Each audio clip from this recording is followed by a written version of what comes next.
Welcome to the fourth episode of Peak Conversations. I'm Jessie Fischer, and today I'm really excited to sit down with Tom Kundig, one of the most renowned architects in the world, and someone who's been a personal inspiration of mine for years. Tom's work with Olson Kundig is known for creating architecture that not only stands out, but also connects deeply with the landscapes they inhabit. His projects, like the Pierre and the Brain, are admired for the way they seamlessly blend into their natural surroundings, honoring the environment while making a bold statement. When I found out that Tom was born near Yosemite, I knew I had to reach out. Today, we'll dive into his journey from growing up with a father who was also an architect to his deep connection to the mountains and how that shaped his work and eventually brought him back to architecture. Tom, it's an absolute honor to have you on Peak Conversations. Your work has long been a source of inspiration for me, especially your ability to create designs that connect deeply with nature and landscapes they inhabit. Let's start by exploring your early surroundings that influenced your path. Your father was an architect, and it's fascinating how we grow up, like how it shapes our paths. And I'd love to learn more about your path. Growing up, the last thing in the world I wanted to be was an architect because I was around architects most of my childhood. I was also around artists. So there was kind of a very positive experience. And then not particularly, it wasn't a negative experience, but it was just an experience of being around architects that I really didn't think was the way I would fit in with whatever I was going to do for the rest of my life. But the artists were actually very important to me, imagining their sort of optimism and their humor and their sort of risk taking. I understood that really naturally. Architects, not so much. Again, of course, I was influenced, and I'm working on my fifth book, and I'm going to make a reference to a cabin that my father designed for the family, and I grew up in. And I recognize, regardless if I was not really interested in architecture, I was deeply affected by it. Was your first job architecture? I grew up in a generation where basically you started working when you're about 16 years old. And I worked in a number of menial jobs, most of them around the construction industry. But also during that time, I worked for the artist, Harold Blaze, and I would be low person on the totem pole. I was doing all the sort of grunt work. I was grinding sculptures. I was cleaning steel. I was moving steel. I was helping Harold move these large sculptures. Hugely influential, a lot of fun to be around Harold and the other artists. Ultimately, I started to get into more consistent work. I was always going to school during most of the year, but during the off months, I would get into lumber, working at lumber companies. That was very common in my community. Construction industries. I was a union laborer on concrete construction. So again, there are all these overlaps. Even though I didn't want to be part of that culture, it obviously influenced my career. And then as I was starting to get into architecture, I began picking up more architecture jobs. The influence of you as a child has so much to do what you do as an adult. It isn't necessarily a direct line to what you're doing as an adult. Childhood is not a throwaway experience. In fact, it's absolutely crucial to how and what you're going to do as an adult, regardless if it's a totally different sort of experience. And certainly a lot of my experiences were totally different than architecture, but in fact were hugely influential to how I think about architecture and what I continue to do in architecture. Some of those that are seemingly unrelated at the surface, but very deeply part of your inspiration was your time in the mountains, climbing, skiing. I'd love to learn more about that phase. Hugely influential. There was a point in my career, even after I became an architect, I thought maybe architecture is my support system, my financial support system for my experience in the mountains. I spent a lot of time in the mountains, mountain skiing and mountain climbing. There was a point where I actually thought there would be some type of career in the mountains. I think, fortunately for me, I decided that I wasn't at that level to really make it work as a mountain skier and a mountain climber. But the experience of spending all that time in the mountains and high deserts, and rivers with friends and colleagues, climbing partners that had nothing to do with architecture, but yet I was able to have those experiences that became ultimately still important to my career as an architect. Any mountain environment, I'm just at home. I'm at home in the big landscape, the rural landscape. I love that you say that because I feel most at home anywhere in the world. Once I get to the mountains, it's just a sense of complete calmness and solitude. Yep. And I was just in Switzerland, which I know your family's from, for the first time, and just me, the cows, and the mountains. And big mountains. Stunning. Such massive pieces of inspiration. Well, I was born in Merced. I do know that. Yeah, I wasn't there very long. Yeah. I was only there until I was about 2 years old. But my parents, both being Swiss, they moved to Merced largely because they were close to the Sierras. And they would go into the Sierras. Of course, as a child, I would go with them. And then when we moved up to eastern Washington, northern Idaho, southern British Columbia, same thing. We spent a lot of time in the mountains. So clearly the mountains are just it was part of their lives. Growing up in Switzerland, it was part of my life growing up on the west side of the country. Do you feel like many of your projects, residential and commercial, are in nature? Absolutely. I feel obviously really comfortable in the natural world. And a lot of the homes, residential projects, and when I say homes, sometimes it's like a series of cabins or something for a family or for a group of people. But they are in natural landscapes. I grew up in that kind of culture because when I was a kid, we would go to Montana and we would stay at lodges that were a bunch of log cabins or a bunch of little huts. Mm-hmm. And of course, I loved that experience. And so home was almost more comfortable. It was the spaces between the houses than it was the houses themselves. What I learned in the big natural landscapes was that it wasn't about the house. It wasn't about the building. It was about the context. I always felt that I wasn't going to design anything more beautiful than a natural landscape.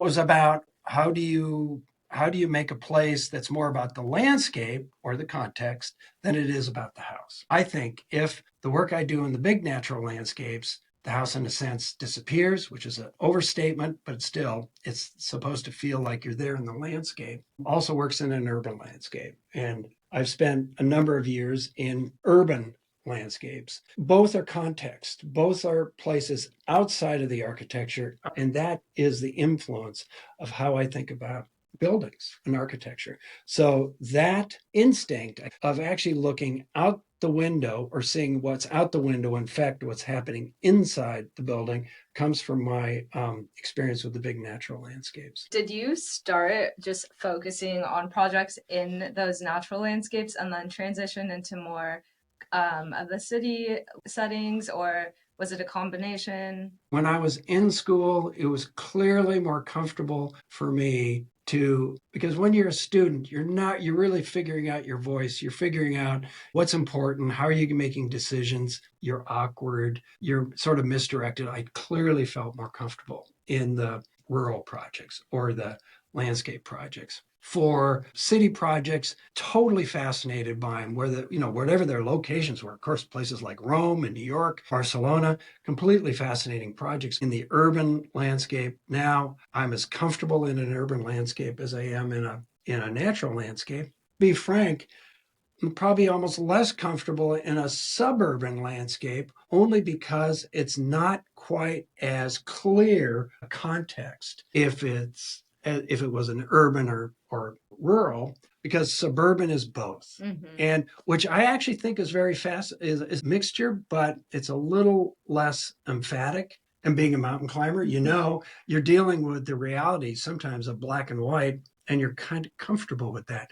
rather than sometimes the maybe this, maybe that. As a climber, you also know that the nuances are probably as important as the big moves, right? And if you don't have the nuances figured out, whether you're skiing or whether you're climbing or whether you're surfing, I'm not a surfer, but whether you're doing any physical sport or even intellectual sport, movie making, art, of course, sometimes the big overarching husks are kind of important, but really they're not supported until you understand the nuances of the things that maybe aren't apparent initially, but as you become more experienced, that's when the richness, that's when the success really comes together. I love the analogy you make about climbing to the top. It's not necessarily that you get there, it's how you get there. 100%. 100%. It's like the elegance of a beautiful engineering solution. I work with, personally, I think, a genius in making some of these sort of gizmo ideas work, and that's Phil Turner. And Phil's about 84 years old now, and I'm just gobsmacked sometimes at the brilliance of him being able to solve a problem in simple, elegant ways. Because you can solve engineering problems with all sorts of heavy-handed stuff, and I've seen that. I've seen out in the industry, now that gizmos are becoming maybe a little more popular, you're seeing others trying to, or succeeding, but solving an engineering problem. And they sometimes tend to be overwrought, overthought, kind of indulgent. And Phil's design is just so elegant and thoughtful and simple. Which, as you know, in climbing is actually harder to do than just going up with a whole bunch of bolts and gas drills and stuff like that. Yeah, one of my favorite sayings is the highest form of complexity is simplicity. 100%. I haven't heard that. I love that. It's 100% right. Those are really fantastic guideposts for people. And architecture is exactly the same way. What looks really simple on the surface, in fact, sometimes that's really hard to describe to a client. They think, oh, that's not that interesting looking. Right. But then hopefully they go along with it, or they understand that as architects, you got to sort of trust us at this. And then when they walk in and they say, oh, I get it now. This is so much more than what I saw on the paper. Well, that's exactly our job. Part of that is you're mastering the art of being able to describe it simply. Yep. There's so many complexities behind that. And if I had kind of a comment on some of the work I did in my 20s and 30s, I was relying on ideas that didn't necessarily build or add on each other. It's like reading a novel, watching a movie that works on all levels. There's not any sort of indulgence to losing the point almost. And it becomes kind of ham-handed and inelegant. In your early days, were there any moments that you remember, like stark moments where those small yet really important foundational things taught you these lessons? Yeah. I think for me as an outsider looking, and there were a couple of moments that I experienced in architecture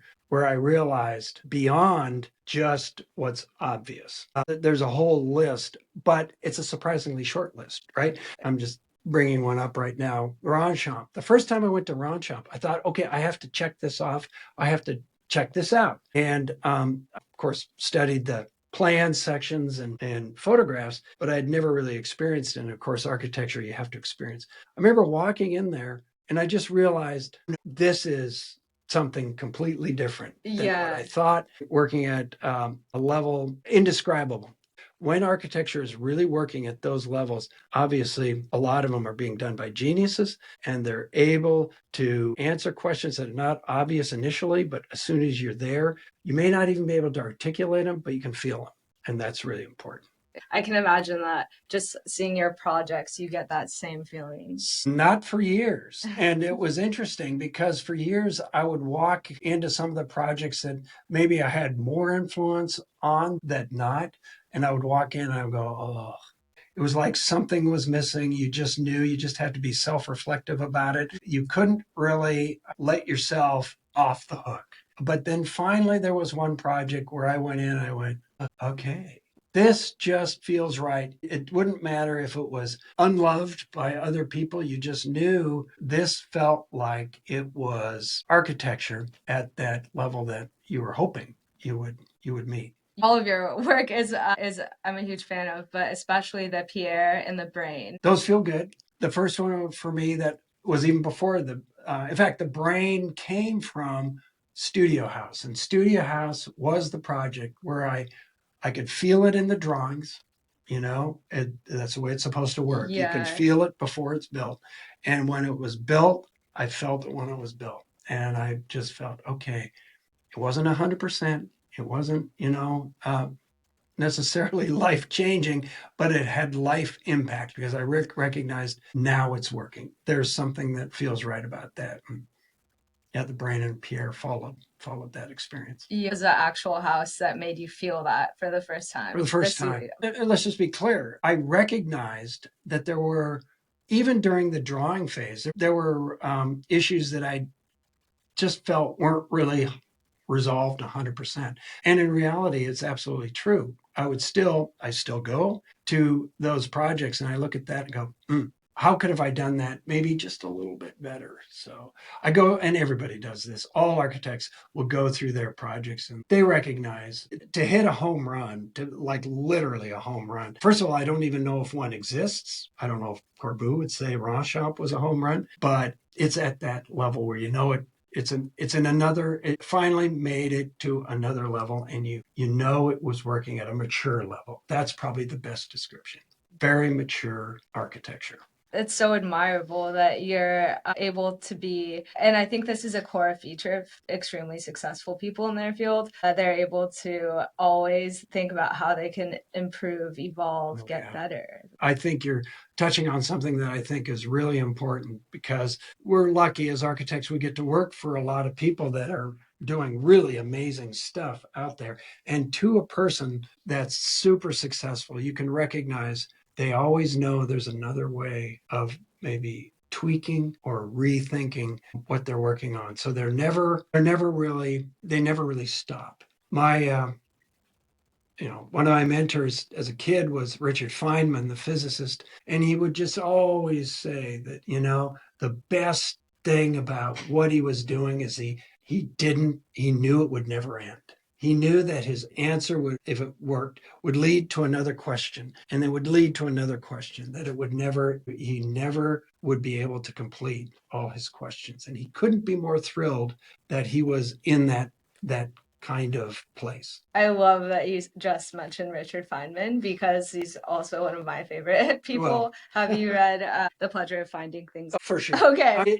I'm glad to hear Richard Feynman continues to be an inspiration because he really is fantastic and he really is inspirational in his love of risk and his love of thinking and his love of studying and love of physics. He also believed in the simple answer. He was probably one of the proponents to looking at, 2 or 3 blackboards filled with all sorts of computations and say, most of this is BS. If you think about it. Right. And you go through and you said, this is the kernel of this. This is what we should be talking about, not being impressed with all these equations up here. Mm-hmm. I love how, how he talks about awards and prizes and just like, okay, not a big deal, but just very focused on learning at its core. Yep. A fascinating guy. Who are some of your other mentors? Well, the artist, Harold Blaze, and a lot of the artists I was around. They were just these kind of crazy free thinkers. And I knew I wasn't an artist. I knew I didn't think like them. I just could observe because I actually think that's what an architect should do. An architect in many cases, is a voyeur. You're just looking at what's going on around you and out there. And I was lucky to be around some really interesting artists, Harold being one of them for the most part, but there was Rudy Audio, there was the Keenholzes, which was really interesting as a young kid. Didn't know what to think of that. Pete Volkos. In every community, there are these people that are really doing interesting things. And Motherwell was an artist that I always, even as a kid, I just, for whatever reason, I thought it was really interesting work when I was in junior high school or high school. I had no idea until I was in college that he's from Aberdeen, Washington. And that's just this lumber town in Southwest Washington. It happens to be where Kurt Cobain comes from, the same community, but nothing in that community would necessarily indicate that somebody at that stature, whether it's Kurt or Robert Motherwell. I mean, it's just hard to believe. I have architecture heroes in a sense. Glenn Murcutt, of course, is somebody I just admire at all levels. Zumthor, of course, especially with the Swiss background, because I can recognize there's an instinct on his part I don't think I'm obviously at that level. That's an amazing level, but I can recognize an instinct of the mountains. A core thing when I look at your work, especially the homes can deal with harsh conditions. Yeah. And as we're seeing much more of that with wildfires, my family and I, we've lost now 2 homes in the past 7 years to wildfire. Oh. We lost one in July. In Mariposa. In Mariposa. Yeah, French fire. Well, parents actually wanted to move from Merced was to Mariposa. Oh, really? Okay. That was their favorite little town. It's a charming town, and we almost lost it from that fire. It sounds like you've been building in harsh conditions for a long time. Where do you see the future going with it? Wildfires being much more common and floods? I thought as a kid growing up in Eastern Washington, Northern Idaho, that we had fires for many, many years. And I saw the destruction. I saw, how tricky they really were. As kids, we actually fought on the fire line sometimes, which is really bizarre to think at this point, but nothing like what we're dealing with now with these completely overwhelming fires. There is a fire of 1910, which went from Montana, Northern Idaho, and Eastern Washington. Might still be the biggest fire on record. Now we're seeing that scale of fire happening all over the world. Australia, California, British Columbia. Hurricanes are stronger. A lot of my climbing friends were, in fact, scientists and physicists and biologists and mathematicians. And they would always say, this was years ago, they would say, it's really a mathematics thing. It's not global warming as much as it will be global weirding, which is exactly what's happening. These forces are getting more destructive. Mammoth getting 10 feet of snow 2 years ago and more in some of these villages. And then all of a sudden there's no snow. Yeah. It's just going to cause this havoc. And there's no balance in the natural world. That means that our homes, which is shelter, food, water, shelter. Shelter is one thing we need for survival. It kind of does beg the question, how much do we really go into some of these places that are really, the shoreline? We're going to see some raising sea levels. We're still building along the shoreline. We're still building deep into forests. And I think either those structures have to be indestructible for a fire coming through, or in a sense can harvest energy and water like our ancestors used to when there wasn't water. It obviously will be different than the way our ancestors lived, but we're becoming more and more sensitized, I think, to needing that kind of shelter, or at least being aware of it. Not building in wood in California and other places. There's a long answer to your question, which is a really good one. How is this going to change? It is changing right now. Just with the rebuilding process and permitting approvals, the fire code just continuously changes 100%. Within months. You now need a sprinkler in every one of your glamping tents. Oh, is that right? Oh, yeah. Okay, so California. That even to me is a new one, because we're working on glamping structures in places like Napa, Lake County. Okay, that's one. So those things absolutely change all the time. It's all changing rapidly. How you design a building when the fire comes up, and there's so many things we have to. And I have to say, because you're experiencing the changes, we're experiencing the changes. They almost happen every few months. It's an indicator that we haven't figured it out. Nature is a force that will teach us, make us change. Well, and you know that as a climber, you're not up there fighting nature. You're actually trying to work with nature, because you're not going to beat that force. That force is so much more powerful than you are. And then at a cultural level, Mother Nature doesn't care about us. Yeah. Mother Nature will take care of herself, or Mother Nature is balancing itself right now, and we're kind of along for the ride. Transitioning into the technology that you're seeing a lot of in architecture, how are you applying it? And I'm old school. I'm still pencil and Xerox and layering and trash paper, and I actually find really useful. It's just basically a tool, and technology is a tool. I think it's has been up till now a pretty ham-handed tool. I've noticed that the nuances that you can do with pencil were much more subtle and quiet even you didn't know it with a lot of the CAD systems and ultimately follow-ons, Revits and all that. Still pretty ham-handed, but I think it's changing. Technology is going to catch up. It's going to be more fluid. It's going to be more nuanced. It's going to be, it's just another tool. And right now that tool isn't very good. It's almost like when the first pencil was maybe a rock on another rock, and now we have pencils after a few hundred years. It's a much stronger pencil, better pencil. Yeah, and the core of all of that technology is you still need to have like the insights and the skill set, right? Like you're hitting on the real core is what happens in here and how does it get out to the computer or to the hand. It still has to be in here to be able to generate it and recognize it. There are all these tools for software engineering, and if you're not an engineer, you're not going to know if it's right or wrong code. That's right. But they are saying that the next most popular coding language is English. We'll see. Interesting. Yeah. We'll see about all of that. Well, I don't personally embrace technology because I'm just not capable. I didn't grow up with it, but I embrace the future of technology. It's clearly of course, it's going to change the world. I love the way you put that. Really nice. Moving on to prefabs. So your first prefab was deployed in Palo Alto, right? Sort of, because we've been experimenting. This is an interesting story. My first prefabs were in Alaska in 1980s. And that was because I lived up in Alaska to climb and mountain ski, but worked for an architect to pay for bills. And we were doing prefab, pre-built, component built projects for the North Slope, whether they went to the villages or they went to the oil fields, oil patch. Most of it was built in Seattle or Portland, put on a barge and shipped up.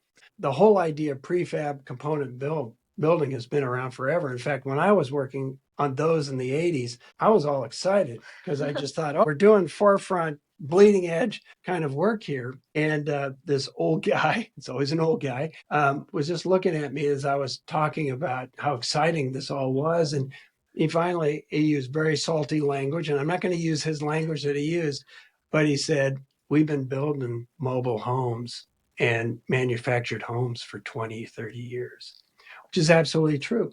A mobile home is a prefab building. They've been building those since I was a little kid. So the technology has always been there. I think what's happening is it's becoming more sophisticated with digital fabrication and expectations and realities of how do you raise the bar of quality to a place that's going to cause less damage environmentally in its place of construction to less damage to the place of placement. It's an industry that's trying to find its feet and has been for a number of years, many years, most of my life.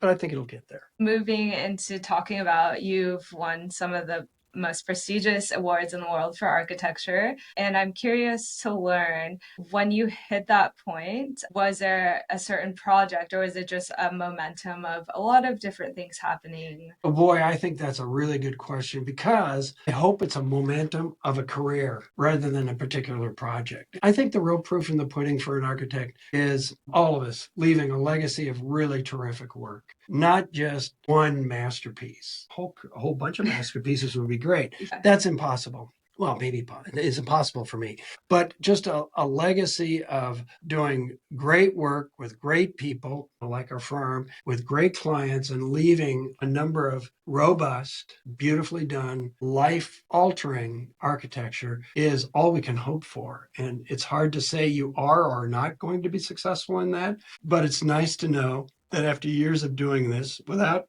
trying to get awards, it's not the goal. The goal is to make these beautiful things, but to get an award for them, fantastic, of course. Because not only is it to make you feel good, just from just a personal standpoint, but also the awards can lead to more effect in the larger world. Because if you win an award, people will look at it, they'll learn something from it, and then they'll take it with their own DNA and their own agenda, which is exactly the way it's supposed to work. Well, you're talking about legacy, and it's so cool. Everything you build, not only are people learning about the techniques and findings from you, but just the experience. Like, I think, yeah, Steve Jobs, I'll show you the book. It's one of my favorite. It's called Make a Wonderful Life. You know it? Of course. Oh, I love that. Okay. Yeah. A lot of people like have read the Isaacson, but not that one. No, I got the little book. You got I got it. the I little have it in poll my right backpack. on the Yeah. face of it. Yeah, it So was then, given to me by somebody that knew him well.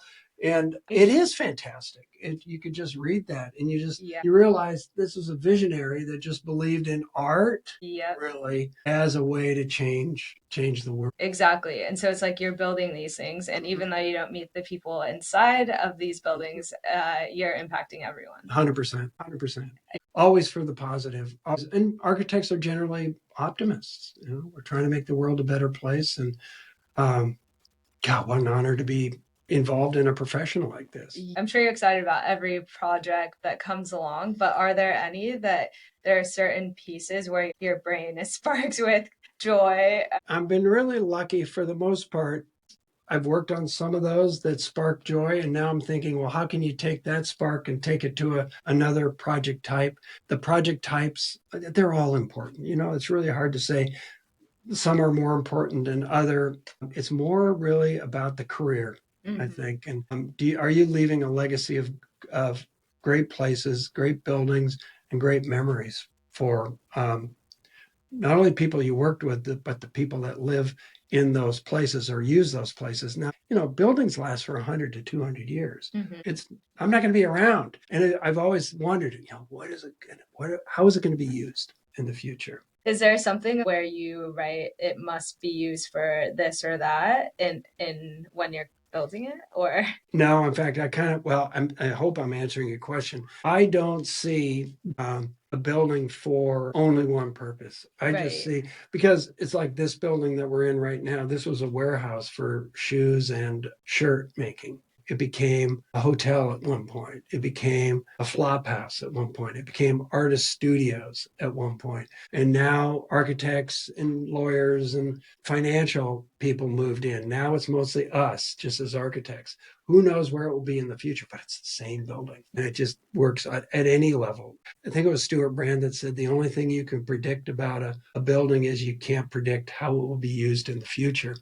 I'm sure I'm messing up that quote, but the thought was his, and I love that thought. I was just in Milan, and I stayed at a hotel called Vico Milano, and it's a 7-room boutique hotel. But it used to be a bicycle factory. Perfect. It was just so cool. Like, they would have never thought that this building was going to be a boutique hotel. It's probably one reason I actually do like working on buildings that exist right now. You repurpose them. I actually think it's as interesting as a ground up building, maybe sometimes even more, because you're in a conversation with other engineers and other owners. They're not alive anymore. And so they left these remnant little thoughts, and you're in the sort of a kind of a conversation with whoever was the builder, whoever was the designer, whoever was the owner of that building. I think it's fascinating. I love buildings that have character. Oh yeah, and the older they get, the better they get. Yeah, I think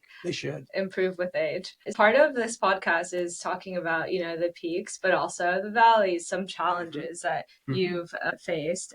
When you think about challenges that you faced throughout your career, what comes to mind? You're bound to hit those valleys, just like climbing.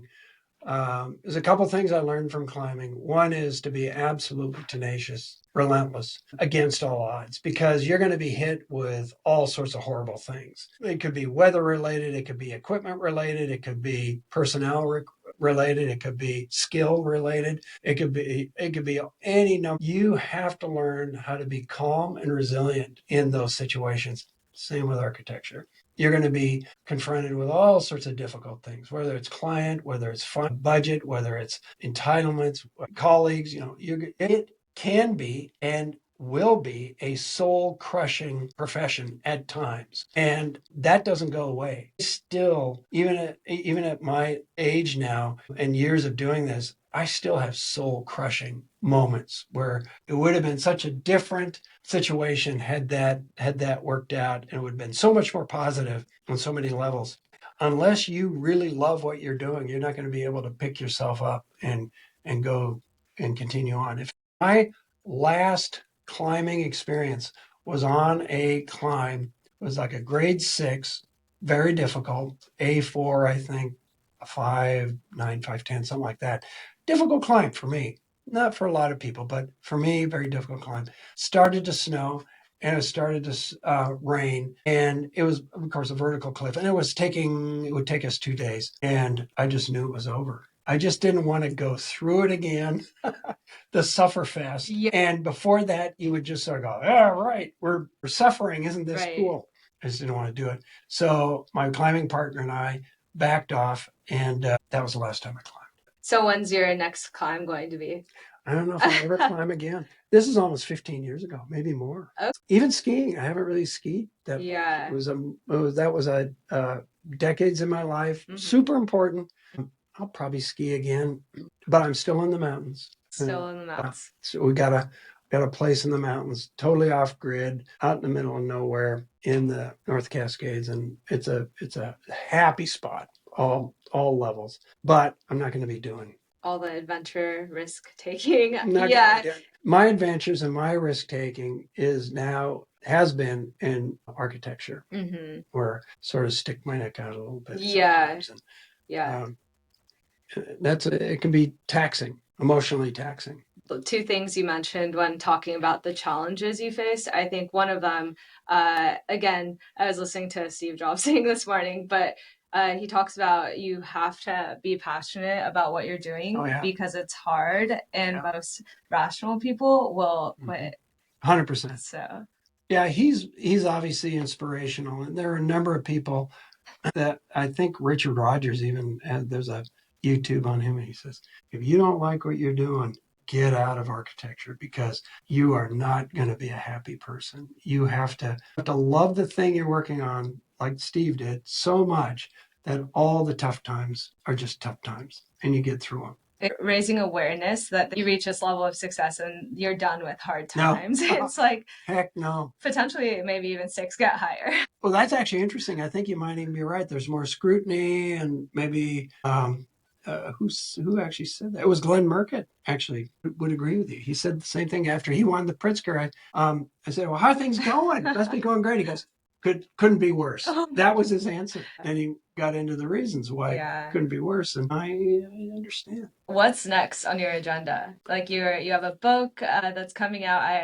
In preparation for our podcast, I ordered a few of them that are here. So great. I'm on my coffee table. But they also just look beautiful. Well, we got a 5th book coming out on more sort of small projects, residential projects, which are actually my R&D part of my career. That's where I really am experimenting with materials and systems and ideas. And then another book number 6 will come out, and it'll be more about the commercial cultural work, where obviously there's evolution of those ideas in the commercial cultural, but it's a little trickier. Mm-hmm. You can have a little more freedom in the smaller projects, retail projects or hut projects, whatever that, or small commercial projects, to then take to the larger projects. And that'll be my 6th book. That'll come out probably in a couple of years. Cool. I'm excited for that one. I listened to another one of your podcasts where you talk about the residential projects being an opportunity to take those risks before you apply them to larger scale. Yep. Yeah, absolutely true. Because you're dealing with a more edited client. If the client is willing to take the risk, we're willing to take the risk. And if it's done, this is what's kind of interesting. And anytime, like you argue, Apple changed the technology industry. Mm-hmm. But before that, everybody thought they were nuts. What they were doing. Once they changed that industry, once they were the first over the line and did what they did, and it was successful, all of these other firms kind of came along to do what they were doing, because they obviously had changed the world. But before that, they were not doing that. Apple was doing that. That could be said for a number of industries that changed an industry. Nike, is another one that changed an industry. And now everybody for years has been trying to catch up. Everyone thinks you're crazy until you do it. And then they all can't imagine a life 100%.